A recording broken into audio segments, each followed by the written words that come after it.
Hi guys, as many of you know, if you're in the beginning crafter group, I have some issues going on with my throat right now. This is going to be the steampunk journal, and I want to show you how I'm going to put it together. I use a box for this, simply for the beginning level. I find subscription boxes to be thicker because they have to endure going through the mail, so I will cut one to fit the size of my signatures. You cut one side off, usually the side is glued together in the top and bottom. Then fit the box down so that it fits your signatures.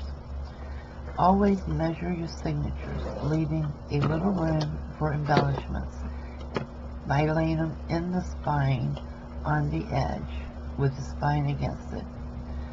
You want to take some gesso if you have it. If not, white paint works fine. And really, sometimes you don't have to put anything, but this is a slate box, so I am using some gesso on it.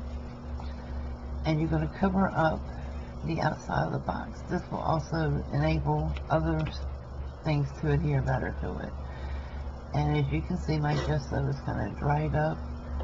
I tried a couple of homemade ones, they didn't work. So now I'm going to do the gesso that I made from the Art Bar files, and I put it in the same bottle, which I shouldn't have. I will probably have to make some more and put in something different, but I'm covering the cardboard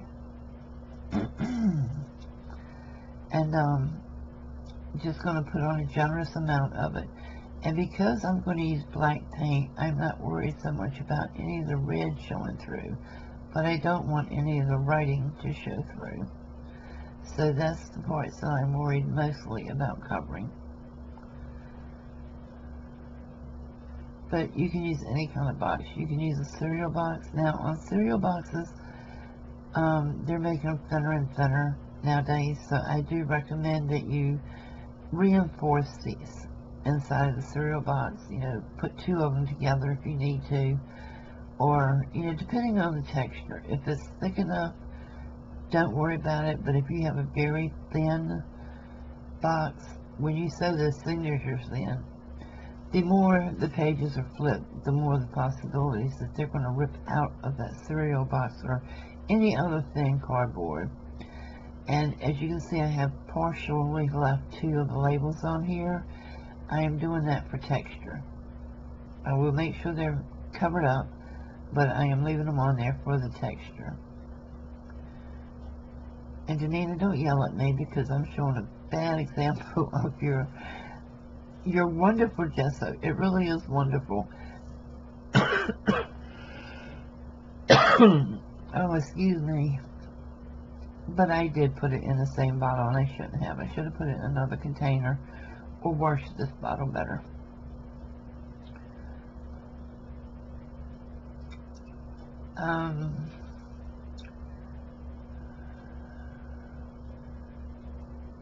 Make sure you have all writing and barcodes or whatever covered to the best of your ability. And like I said, if you don't have gesso, you can use white house paint, you can use white acrylic paint, you know, anything that will cover it up and take some of the gloss off and allow your other paint to adhere to it better.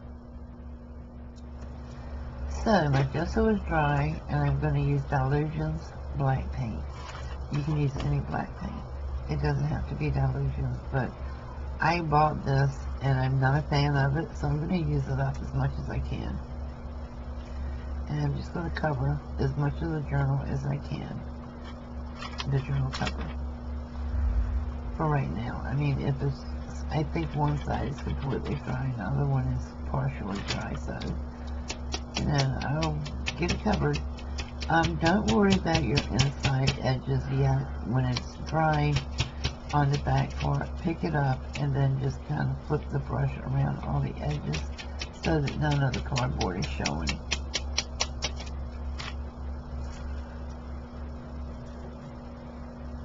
And it may take a couple of coats because you don't want anything else showing through that's going to distract from what you're trying to display on the cover.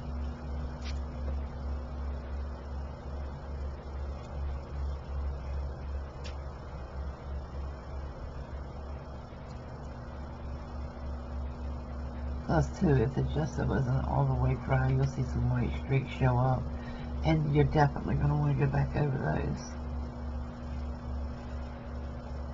But I find subscription boxes make excellent book covers because they're almost the same quality as a regular book cover that you would buy in a store.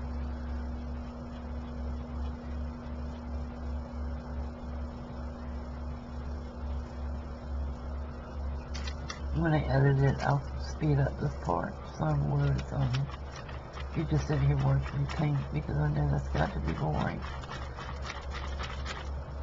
And I'm having to do this in segments because I'm on doctor's orders to rest my throat. So, you know, it's going to take me a while to get this one up. I hope to have it up by Tuesday, but we shall see.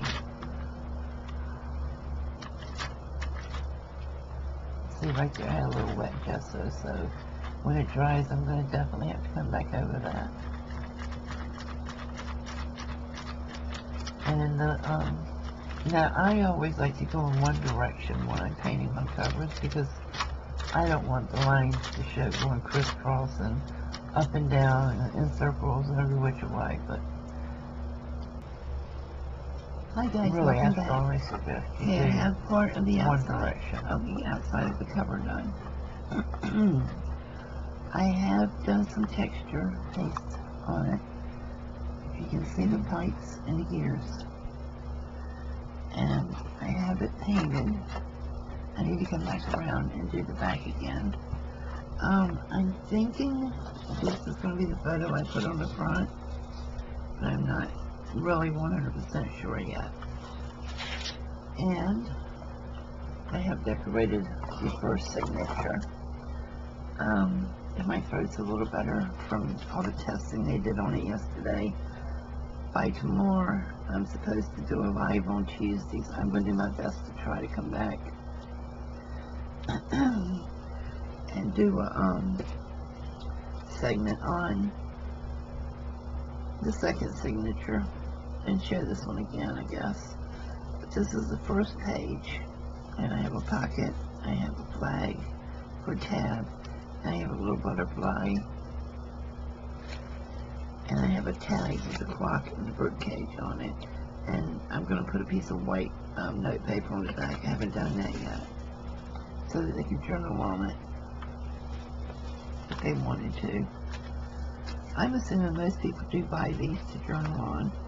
Over here I have some old vintage papers that I just stamped some steampunk stamps on, and my very last amber tag, so I put that in here.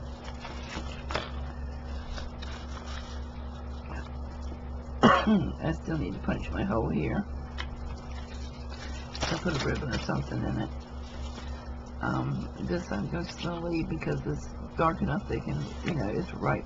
They can write on this one and this one. And I just put a picture on this one. On this one I put a die cut, a pocket that has some handwriting, and a little journal card in it. And these were some scraps I had left over from making full-size journals, junk journals, and I just glue them down to a cardstock and use them. This I'm leaving just stamped because it is light enough it can be written on. Same with the gray. I'm leaving it just stamped so they can write on it. And here I have put a pocket from a tag I made, and just a little journal card that I have stamped. And this one I'm not sure yet what I'm going to do with it. I haven't really decided. This one I just put a little cluster on that I grinded up some with my distress ink. I darkened the ribbon and the advertisement. This is a vintage advertisement here. And here I just stamped on it because they can write on it. Here I stamped on, and I put tissue paper and stamped on a tag, and I put a little passport in here because it's a map page. And This was actually Robert Ripley of Ripley's Believe It or Not Passport. Well, it's not the real one, but you know. This one I have not decorated. I still need to do this one. I've got a lot of junk on my desk right now, so I'm going to put a little bookmark in here so I know to come back to this one. On the gray, I just did a stamp. Here I have a cluster, and I cut out some cardboard, as y'all saw this morning, and painted it brown, and then put some gold oxide over it. And then I put a stamp, and I put a little note card in it. And I put a gear on it. These are supposed to be pipes. Here I just put a piece of the paper, made a pocket all the way across. I had some old newspaper clippings left from where I made junk journals. So I glued them to cardstock and made a tag out of it. And I stamped just a brown paper tag here. And left it as a journaling card. Here I have a cluster that I grunged up again with some distress ink, put a clock on the stamp, a few things, and put another journaling card in it. And that's the other half of the pipes. I need to put, I'm going to put some silver on here to make it look more like pipes.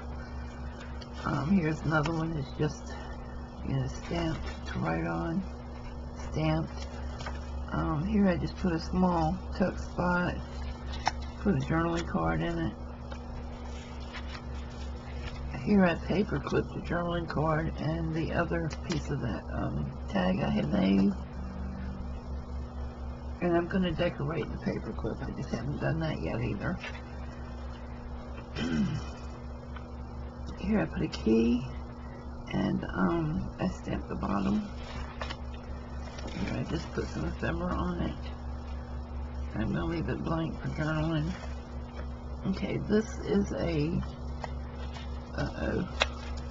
tuck spot. Let me lay this thing down. I think I might put my tag in too soon. Okay, I put the pipes on the tag. This is one of the black tags I had. I need to put paper on the back of that as well. I have a little number, one of the Tim Holtz brads with a number on it, and I just put a die cut on this little cord here that I'm using for a tuck spot. And here's just the other side of that brad hidden with the journaling cord. Here I just put the hot air balloon. I need to come back and do something with this. Just a stamp, and on here I've got a tag. In the back they can journal on it. I need to come back and finish the tag, but I haven't done that yet. And I just put a die cut on here, and here, and here. I put a little key. I put a handmade envelope, and inside I just put a journaling card. And I put a die cut on it. So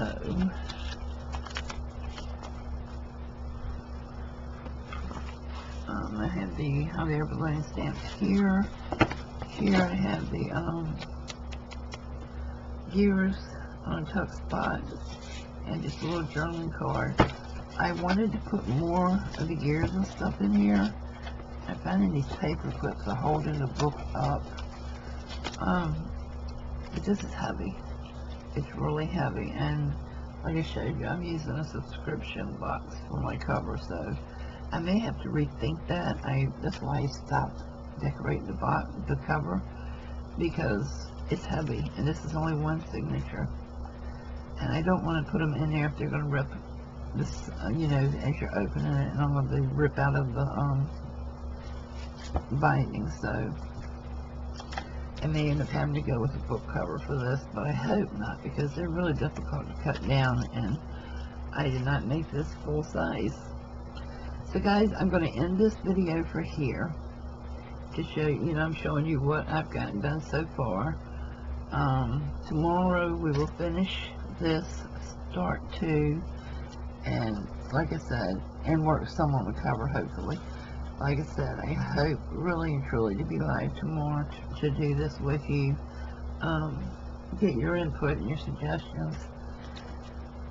The way I look at it right now is my throat can't get any worse by tomorrow. It has to get better. So I love you all, and I really miss you guys in my life. So I hope I'll see you tomorrow. Bye.